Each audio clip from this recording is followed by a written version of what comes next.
finding your passion, started as a cliche in 2000, early 2000, and now it's really a cliche. So our graduation speaker last year, Ayanna Johnson, who's a activist, she started the Blue New Deal as well as the Green New Deal. She said, I'm not going to tell any of you to follow your passion. What I am going to say to you in this world is find a problem, find a need, and affix your passion to it, which I think is so much better in terms of creating meaning and purpose. Because the world needs you. I used her quote and then said to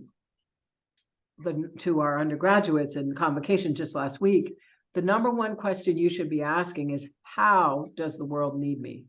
Because the world needs you.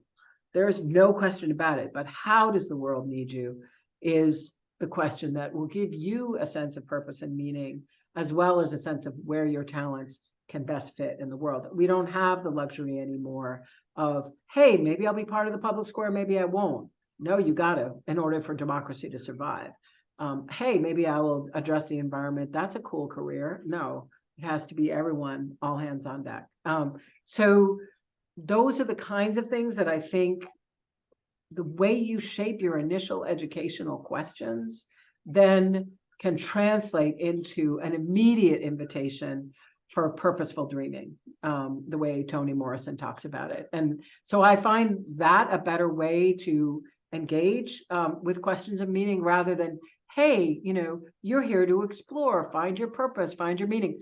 All of that is great, and all of that is absolutely true, but it doesn't get at the urgency of why a sense of purpose needs to be part and parcel of everything that our undergraduates do.